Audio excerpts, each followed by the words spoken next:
आता आज आयुक्त कार्यालयामध्ये आयुक्त महोदय, आमचे सर्व संचालक महोदय आढावा बैठक संपन्न होते. येत असतानाच आपल्या पिंपरी चिंचवड महानगरपालिकेच्या शाळा क्रमांक 52 ला तिथे भेट दिली. शिक्षकांची आणि विद्यार्थ्यांची पण चांगली कामगिरी आहे. येणाऱ्या काळामध्ये गरीबातल्या गरीब पालकाच्याही विद्यार्थ्याला गुणवत्तापूर्ण दर्जेदार शिक्षण मिळालं पाहिजे, हा विभागाचा मानस असणार आहे. आणि इतर माध्यमांच्या पण ज्या काही शाळा आहेत त्याच्यामध्ये शाळेच्या त्या फीला पण एक मर्यादा असली पाहिजे. या विषयावर विभाग काम करेल. तुम्ही आता जो उल्लेख केला 10वी-12वीचे परीक्षा, येणाऱ्या परीक्षा कॉपीमुक्त परीक्षा कशा होतील या दृष्टिकोनातून विभाग त्याचं कामकाज आणि नियोजन करेल.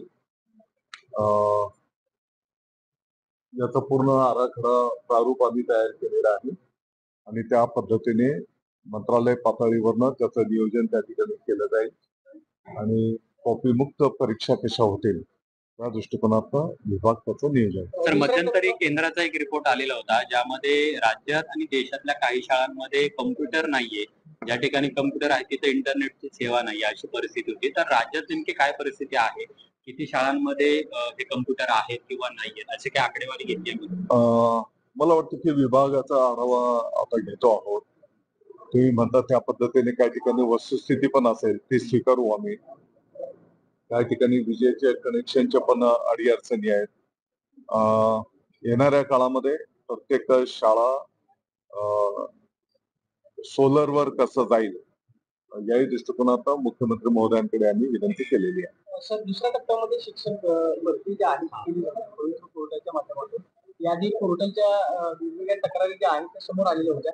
दुसऱ्या टप्प्यामध्ये शिक्षण भरती शिक्षकांची भरती होणार आहे, ती साधारणतः किती असणार? म्हणजे जिल्ह्यामध्ये 10% ज्या जागा रिक्त आहेत तेवढ्या जागा भरल्या आहेत.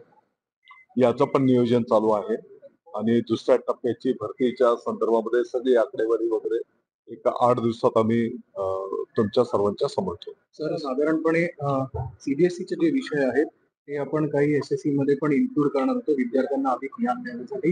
त्याच्या संदर्भात आपण कुठपर्यंत त्या प्रोसेसमध्ये गेलो? सीबीएसई पॅटर्न मराठीमध्ये घेण्याच्या संदर्भामध्ये पण नियोजन प्रगतीपथावर आहे. मला वाटतं की येणाऱ्या शैक्षणिक वर्षामध्ये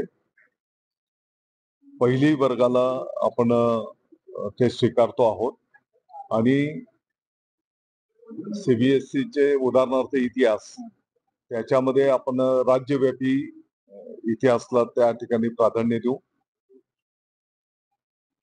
येणारं वर्ष आपले शिक्षक पण त्यांची पण तयारी असली पाहिजे, ते शिक्षण ज्ञानदानाच्या संदर्भातली. आणि म्हणून 24-25 हे वर्ष आपला तयारीचा असेल आणि 25-26 पासून तो पॅटर्न 2 टप्प्यांमध्ये आपण लागू करणार आहोत.